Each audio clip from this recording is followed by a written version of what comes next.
సుదీర్ఘ మన్నిక NBC bearing సమర్పించు హెడ్లైన్స్.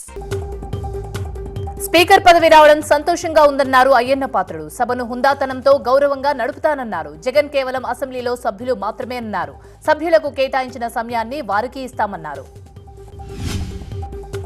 జీవీఎంసీ నోటీసులకు ఎంవీవీ నిర్మాణ సంస్థ వివరణ ఇచ్చింది. మే 27 వరకు బ్లాస్టింగ్ కు అనుమతులున్నాయని, మే 28 నుంచి బ్లాస్టింగ్ నిలిపివేశామని సంస్థ క్లారిటీ ఇచ్చింది.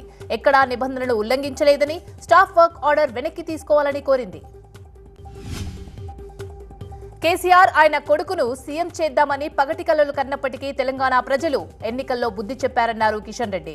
కాంగ్రెస్ ప్రభుత్వం కూడా గత బీఆర్ఎస్ ప్రభుత్వంలాగే ఏ అభివృద్ధి పనులు చేయడం లేదన్నారు ఆయన. కాంగ్రెస్ ప్రభుత్వం రైతులకు ప్రాధాన్యత ఇస్తుందన్నారు కోదండరెడ్డి. కేసీఆర్ కుటుంబం దోచుకోవడమే తప్ప అభివృద్ధి చేయలేదన్నారు. రుణమాఫీపై కేబినెట్ నిర్ణయం తీసుకున్నందుకు సీఎం రేవంత్ రెడ్డికి కృతజ్ఞతలు తెలిపారు.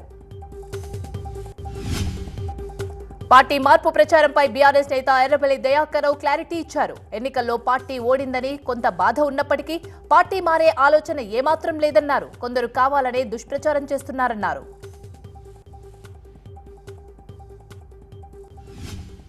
53వ జీఎస్టీ కౌన్సిల్ సమావేశం కొనసాగుతుంది. నిర్మలా సీతారామన్ అధ్యక్షతన జరుగుతున్న ఈ భేటీకి రాష్ట్రాల ఆర్థిక శాఖ మంత్రులు హాజరయ్యారు.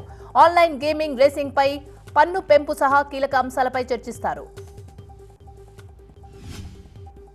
ఎన్టీఏ పనితీరుపై ఉన్నత స్థాయి నిపుణుల కమిటీని ఏర్పాటు చేస్తూ కేంద్రం నిర్ణయం తీసుకుంది. ఇస్రో మాజీ చైర్మన్ రాధాకృష్ణ అధ్యక్షతన 6 సభ్యులతో ఈ కమిటీ ఏర్పాటైంది.